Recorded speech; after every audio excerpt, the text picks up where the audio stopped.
Canada, established for its strong economy and high standard of living, is now facing significant economic challenges.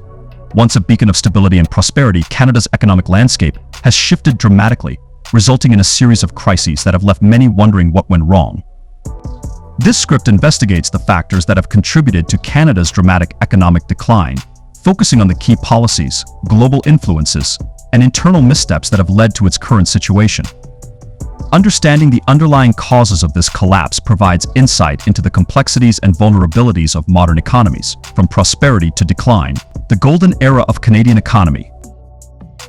In the mid-20th century, Canada was known for its economic strength, which was fueled by filled natural resources, a thriving manufacturing sector, and a growing middle class. The post-World War II boom saw rapid industrialization, technological advancements, and an expanding export market, particularly to the United States.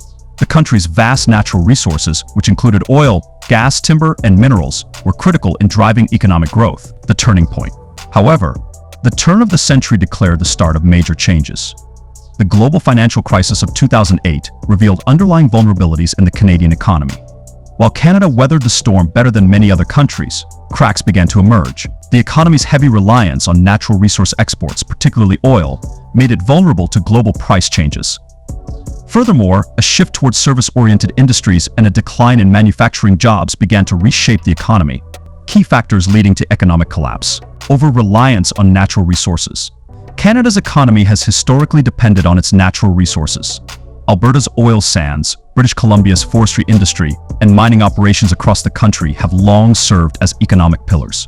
However, this dependency has made Canada dependent on global market fluctuations. When oil prices fell in the mid-2010s, the consequences were devastating.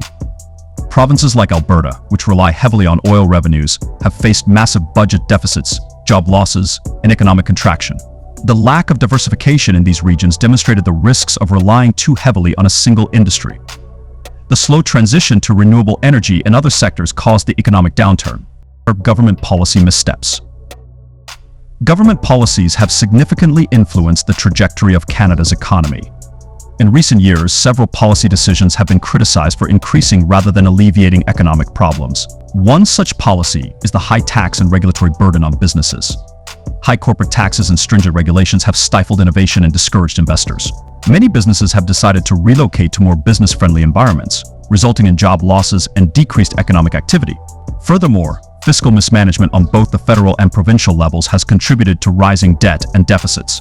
Public spending has frequently been misallocated, with funds focused on short-term political gains rather than long-term economic stability. The failure to address structural issues, such as underfunded infrastructure and inadequate support for emerging industries, has weakened the economy more significantly. Technological disruption and workforce challenges. The rapid pace of technological change has also played a role in the economic decline. Automation, artificial intelligence, and other technological advancements have transformed industries and labor markets. While these innovations have the potential to drive economic growth, they have also led to job displacement and increased inequality. The failure to adequately prepare the workforce for these changes has left many Canadians struggling to adapt. The lack of investment in education and training programs has created a skills gap, limiting opportunities for workers to transition into new roles. This has contributed to rising unemployment and underemployment, further straining the economy.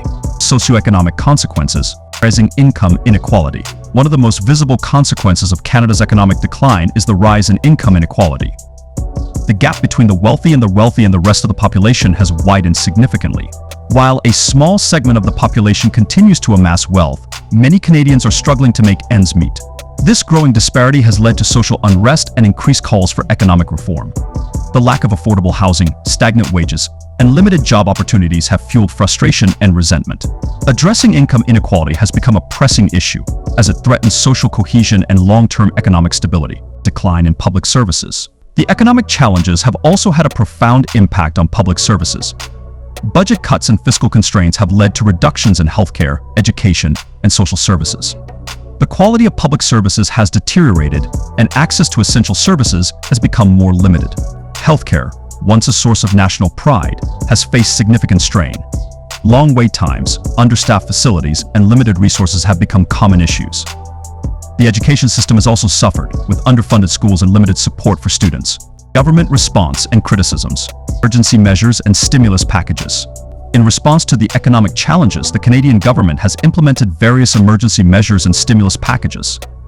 These efforts have aimed to provide immediate relief to those affected by the economic downturn and stimulate economic activity. Programs such as the Canada Emergency Response Benefit (CERB) and wage subsidies have provided temporary financial support to individuals and businesses. Infrastructure investments and economic stimulus plans have also been introduced to spur growth and create jobs. Criticisms and long-term concerns. While these measures have provided short-term relief, they have also faced criticism. Critics argue that the response has been insufficient and poorly targeted.